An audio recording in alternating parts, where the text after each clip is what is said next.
पश्चिमी राजस्थान में रेगिस्तान के अंदर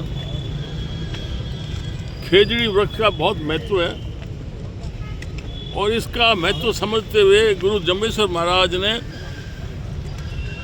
ये सबसे पहले दुनिया को, हमारे राजस्थान को एक रास्ता बताया था कि खेजड़ी की सुरक्षा करना तुम्हारे लिए जान से ज़्यादा जरूरी है।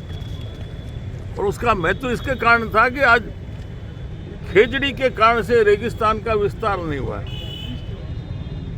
आप खेजड़ी को देखोगे तो इसकी जो बनावट की है ऊपर वाले ने, इसकी पत्तियों का रुख इस प्रकार से होता है कि हवा जब तेजी से आती है तो वहाँ एक व्हिर्लपूल चक्कर सा बनता है और नीचे जो रेत होती है वो उड़ के आगे चली जाती है, मतलब रेगिस्तान नहीं बढ़ने देते। इस खेजड़ी का बहुत बड़ा महत्व है और इसीलिए इस महत्व को समझते हुए राज्य वृक्ष घोषित किया हुआ है खेजड़ी को।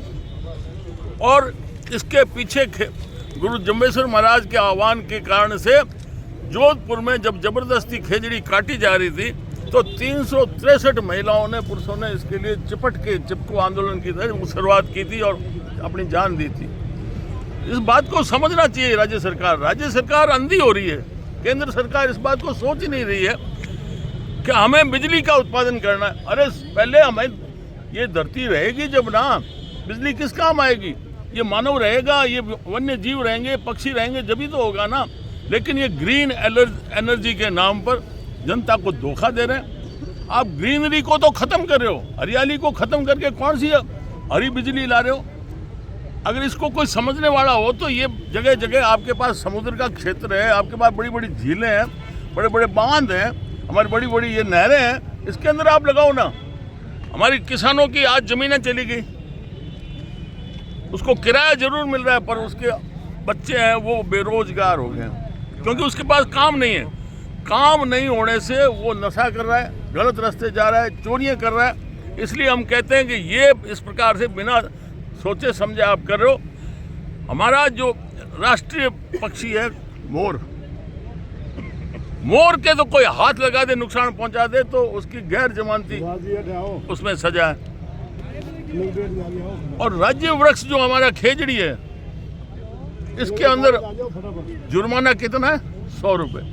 खेजड़ी आप 5000 की काट लो, ले जाओ और आपको जुर्माना सिर्फ 100 रुपये भरना पड़ता है। तो राज्य सरकार के अंदर कोई विचार करने वाला नहीं। एक आवाज़ उठ रही है पश्चिमी राजस्थान से, उसके ऊपर चर्चा करनी चाहिए, गौर करना चाहिए। आपको वाजिब लगे आप समझो तो सही, क्योंकि अधिकारी तो किताब पढ़ के अफसर बन जाते हैं, उनको ज्ञान नहीं होता धरती का।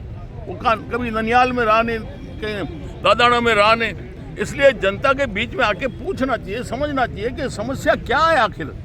तो ये जो इस प्रकार से लापरवाही की जा रही है और हमारे पश्चिमी राजस्थान को बर्बाद करने के ऊपर, इसके ऊपर देखिए पक्षी होता है कमेडी, और वो सिर्फ अपना आला जो बच्चे देती है, अंडे देती है, वो उसी के ऊपर देती है। अब वो उसके लिए तो जगह ही नहीं रही।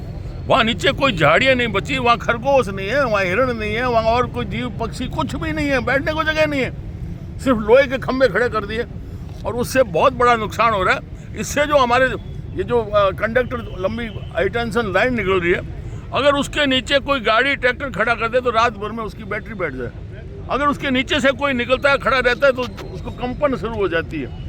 ये इनडायरेक्ट बहुत बड़ा नुकसान पहुंच रहा है। तो ये बिना सोचे समझे कर रहे हैं, इससे बहुत बड़ा नुकसान होगा। और अब अंधों की तरह अब पुगल के अंदर 4000 मेगावाट की अपनी पीठ थपथपा रहे हैं। अरे तुम दुनिया को बर्बाद करके किसके लिए ला रहे हो? मात्र कुछ एक उद्योगों के लिए, जबकि हमारे यहाँ घर घर में उद्योग होता था, हर आंगन में। जिससे ये सारी जातें थी अपनी अपनी, हर एक की अपनी जाति उसके पीछे थी, जिसमें इज्जत का वो रोजगार करता था। और एक गांव में इतना प्रोडक्शन होता था जो आज से 250 साल से पहले पूरी दुनिया में जितना निर्यात होता था उसमें 34% हिस्सा भारत का था। और आज